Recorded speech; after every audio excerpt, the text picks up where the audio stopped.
Good day everyone, it's me again, Ma'am Romela Official. Okay, into this vlog, sasagutin natin yung tanong ng ating kaibigan na si Ma'am Fivel Monte.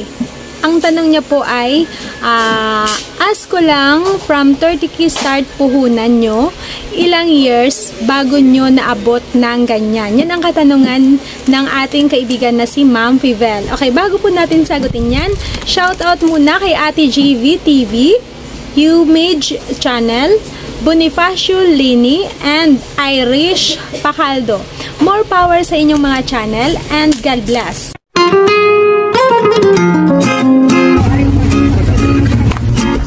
Throwback po tayo, no? Ang katanungan ni Ma'am Fivel Monte ay kinuha po natin doon sa ating isang video, no? Na yung thumbnail niya ay sari-sari store puhunan starting, no?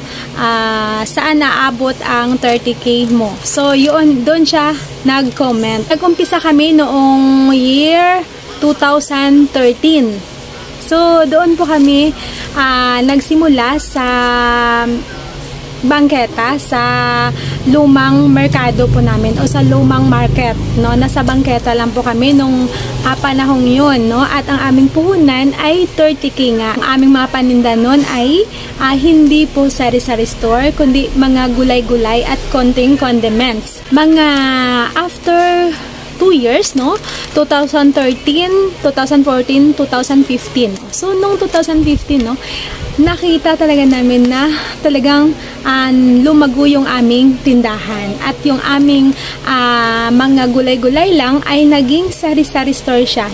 2016 or kalahati ng nasa kalagitnaan ng 2015-2016, no?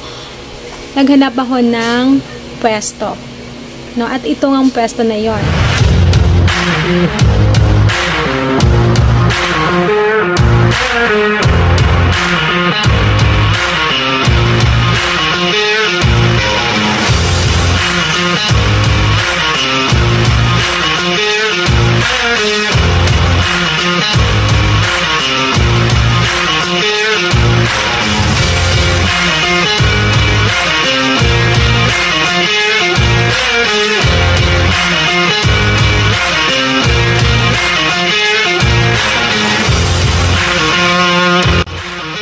After 1 year, no, nakahanap na naman ako ng for rent, no? For rent shot. So, wala naman yun sa isip ko sana, pero nakahanap ako ng bakante. So, kinuha ko na lang din. At ginawa ko po siyang convenience store.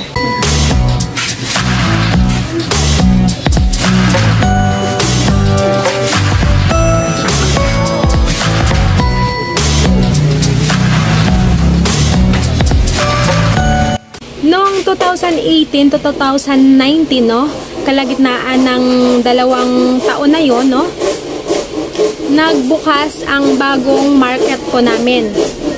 So doon, nakakuha ako ng 2 block.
Simula nun guys, no, nag-focus na lang muna kami sa aming negosyo at pinagpatuloy namin yung pagpagawa ng aming bahay.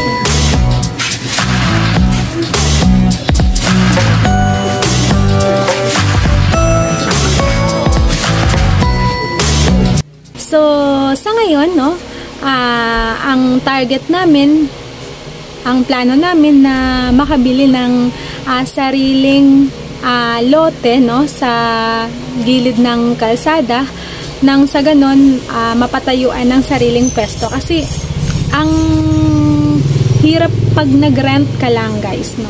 Ang laki ng binabayaran mo, sayang, no. Iba pa rin pag may sarili ka talagang pwesto. Gusto ko lang pong sabihin, no, na hindi po ganon kadali talaga pala ang magpatakbo or mag-manage ng isang business, no.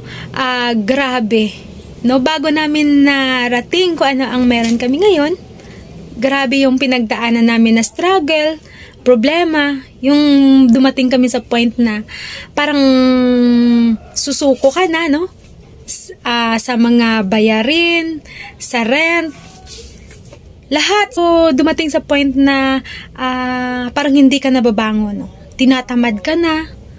So, pero nagpapasalamat po ako sa taas na siyang nagabay, nagbigay ng lakas, no? At nag-bless sa amin ng sobra-sobra. So, bago mo talaga marating kung anong gusto mo, no? Talagang hindi ganun kadali na instant, no?